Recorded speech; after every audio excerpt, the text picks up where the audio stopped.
Bisnis laundry banyak diminati mereka yang mau belajar usaha kecil-kecilan karena tidak butuh keterampilan khusus. Pangsa pasarnya juga ada, terutama untuk mereka yang tidak punya waktu, malas mencuci sendiri, atau yang memang tidak punya fasilitas untuk mencuci, seperti anak kos atau pegawai. Nah, ini bisa jadi peluang bisnis untuk mencari uang tambahan. Di video kali ini, saya akan membahas berapa modal yang dibutuhkan kalau teman-teman mau membuka usaha laundry kecil-kecilan. Secara umum, biaya itu dibagi dua, biaya investasi awal dengan biaya operasional. Kalau biaya investasi itu adalah ongkos yang perlu kita keluarkan di depan untuk bisa memulai bisnisnya. Misalnya aja beli mesin cuci, itu dianggap investasi awal. Soalnya kan kalian tidak akan beli mesin cuci tiap bulan, kecuali kalau bisnisnya sukses terus dan mesti ekspansi ya. Sedangkan biaya operasional itu adalah ongkos yang perlu kita keluarkan setiap bulannya. Misalnya aja bayar tagihan listrik, air, dan sebagainya. Yuk kita mulai dari biaya investasi. Sekali lagi, ini asumsinya usaha laundry kecil-kecilan ya, bukan yang berskala besar.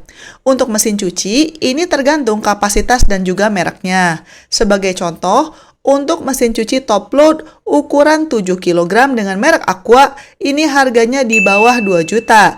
Tapi kalau kalian mau yang branded, supaya lebih meyakinkan kualitasnya, yang merek Samsung ini harganya 5,8 juta untuk kapasitas 15 kg. Atau kalau kalian mau yang tengah-tengah, ada juga yang harganya sekitar 2,9 juta untuk kapasitas 8 kg. Tergantung budget kalian sih, tapi saya sarankan teman-teman untuk membeli minimal 2 mesin cuci untuk jaga-jaga kalau mesin cucinya rusak padahal ada orderan. Selanjutnya, untuk pengering pakaian alias dryer, harganya sekitar 3,5 juta rupiah untuk ukuran 7 kg. Memang harganya relatif mahal sih kalau dibandingkan dengan mesin cuci. Ini dikarenakan di Indonesia memang tidak terlalu banyak orang yang mau beli mesin pengering baju. Mbak, kalau dijemur aja bisa nggak sih? Sebenarnya bisa aja, hanya saja resikonya kalau musim hujan, kalian akan lebih kesulitan untuk memenuhi orderan pelanggan. Selanjutnya, untuk setrikaan, saya sarankan kalian untuk beli 2 juga. Per piece harganya sekitar 97.000 lah.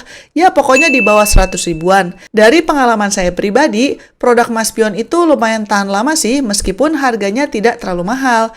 Atau kalau kalian mau yang branded, ya bisa juga. Setrika Philips ini harga persatuannya sekitar 140 ribuan. Kalau kalian akan menyediakan layanan untuk cuci gaun, blazer, dan sebagainya yang membutuhkan penanganan yang lebih hati-hati, kalian bisa mempertimbangkan untuk membeli setrika uap yang bisa merapikan baju dalam posisi berdiri. Tapi harganya juga lebih mahal ya, sekitar 368.000.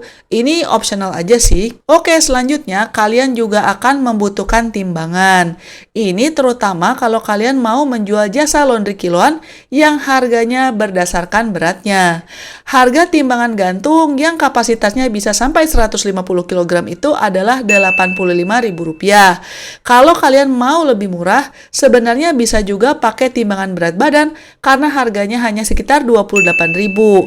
Hanya saja kekurangan pakai timbangan badan itu, kalian akan lebih susah melihat berapa kilo karena angkanya bisa ketutup bajunya. Oke, selanjutnya kita juga harus memikirkan bagaimana caranya supaya baju customer tidak ketuker. Karena kalau kalian sudah punya banyak pelanggan dan kemudian bajunya tertukar-tukar gitu, pasti pada bete sih. Makanya dari awal kita harus terorganisir dengan baik. Baju kotor setiap customer sebaiknya ditaruh di tempat yang terpisah supaya tidak bercampur satu sama lain. Kalian bisa membeli laundry basket yang berbahan plastik seperti ini, harganya Rp60.000 per piece. Atau kalian bisa juga menggunakan container box yang ada tutupnya, harganya sekitar Rp65.000 piece. Lagi-lagi ini harganya tergantung ukurannya ya.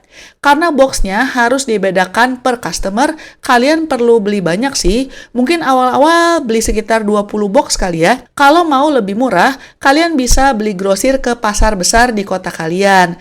Biasanya bisa dapat diskon kalau beli borongan. By the way, saran saya, sebaiknya tempat baju kotor dengan tempat baju bersih itu bentuknya sama sekali berbeda. Jadinya tidak akan tertukar. Ini penting terutama kalau kalian sudah mulai dibantu orang lain, misalnya oleh pegawai atau keluarga. Kemudian di bagian luar boxnya itu, kalian bisa kasih label kayak stiker nomor gitu. Jadinya, kalian bisa membedakan box nomor sekian itu punya customer yang mana. Setelah cuciannya sudah dicuci dan disetrika, sebelum dijemput oleh pembeli, sebaiknya kalian taruh di plastik bening besar yang bersih. Untuk yang ukuran 60 x 100 cm, harganya 3.400 per piece. Tapi ini harganya tergantung ukuran ya. Saya sarankan kalian untuk menghindari beli plastik hitam besar yang biasanya buat sampah. Soalnya biasanya plastik jenis ini meskipun baru, tapi ada bau kimianya gitu.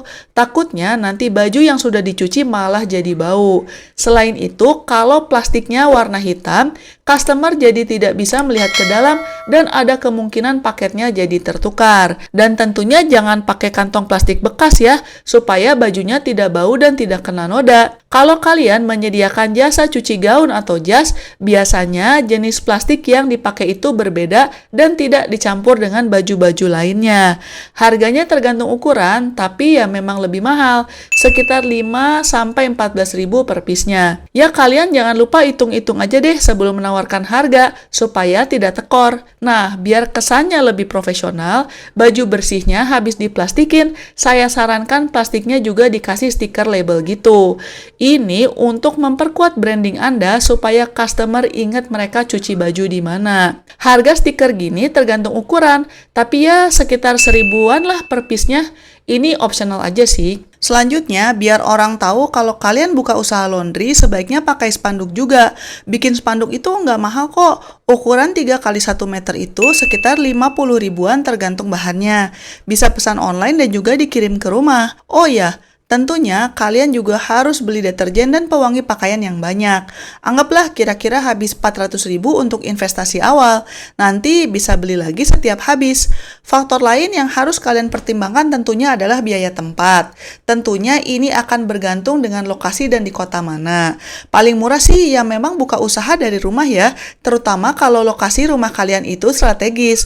Tapi saya tidak masukkan ke perhitungan di sini ya. Saya juga tidak memasukkan hal-hal seperti meja atau kursi, karena kalian bisa pakai yang sudah dimiliki dan tidak harus beli yang baru. Kalau di total-total, kira-kira biaya investasi awal yang diperlukan itu sekitar 12,2 juta lah ya. Ya anggap aja Mimin lupa masukin ini itu, kalian bisa bulatkan sekitar 13 juta rupiah. Nah, sekarang mari kita bahas mengenai biaya operasional. Biaya operasional ini adalah biaya yang harus terus berulang setiap bulannya, misalnya aja seperti listrik, air, dan juga restock plastik, restock deterjen, dan sebagainya. Sebagai tambahan, kalau kalian mau punya pegawai, kalian juga harus berhitung apakah kalian masih bisa untung. Soalnya zaman sekarang UMR lumayan tinggi juga loh. Ini data di Jabodetabek ya, 4,5 juta rupiah ke atas per bulannya. Tentunya tergantung daerahnya juga. Kalau kalian mau bayar di bawah UMR, secara hukum sebenarnya bisa kena sanksi sih kalau dilaporkan. Ya terserah kalian aja, ini hanya sekedar bahan pertimbangan. Buat teman-teman yang masih punya pertanyaan, silakan komentar di bawah. Jangan lupa untuk like dan subscribe, dan selamat mencari uang tambahan. Bye-bye!